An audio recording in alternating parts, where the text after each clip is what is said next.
Our ongoing series, Year in Review, continues with Rachel Modestino and Chris Murphy. And here we're going to be talking about the Atlantic hurricane season. The season it was, Rachel. And first of all, let's get by the numbers. Well, the numbers don't lie here. 2023, we saw 20 named storms, making this year top 4 for most named storms on record. All right, now to put this in perspective, what's considered average? Well, average is about 12 named storms for the year. So we can say that this year was above average, quite busy season, which is quite unusual because we were in a strong El Nino pattern. And typically, strong El Nino patterns, well, it leads to less hurricanes on the Atlantic side. Yeah, the strong wind shear, that helps to disrupt the formation of hurricanes to get going. But there was a significant counter player involved in here that, well, let's talk about that. Well, it was the record warm ocean waters of the Atlantic side, and they were definitely conflicting at times.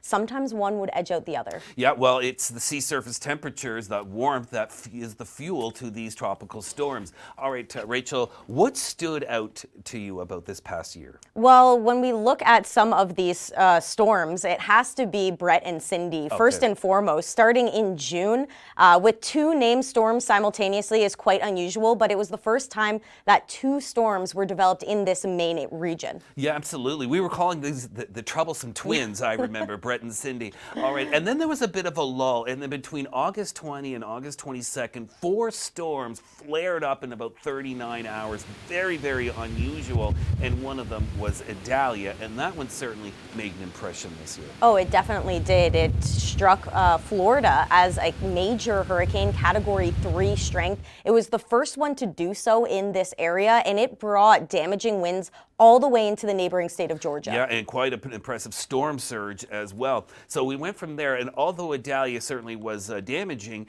it wasn't the most powerful storm of the season. No, that one Canadians know all too well was Hurricane Lee. And when we talk about explosive development, this one is definitely the hurricane to watch because it developed from a Category 1 strength to Category 5 in just over a day. 135 kilometer per hour strengthening in 24 hours. So obviously that was explosive intensification. But then it fizzled out in terms of its peak strength. But Atlantic Canadians certainly know this was the one that impacted them the most. It definitely did. I mean, you take all that Category 5 strength that's tightly wrapped up, and then it just spread out, and its wind field was massive, but less damaging. It made landfall in and around the Nova Scotia region, with wind speeds 110 kilometers per hour. So we were definitely prepared for this one. All right, so most of the storms actually stayed out to sea this year, so that certainly helped limit the damage because about $4 billion worth of damage was done from tropical storms this year. But last year, Rachel, $118 billion. Of course, this year we didn't have a Fiona, thank goodness. We didn't have an Ian. But when we look at this map and see how busy it is,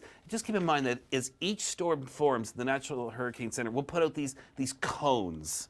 Yeah, the forecast cones. So as time goes on, they predict where a storm's going to go. And we took all of them for each tropical storm and named storm, and it comes up to a composite like this. So that is what you're looking at when you're seeing all these blue lines.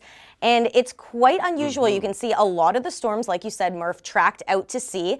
But when we zoom into North America, the place that was in the most forecast cones was actually the Bay of Fundy, which is so unusual because you often think of active hurricane seasons down south in Florida. All right, that's our year in review looking at the hurricanes.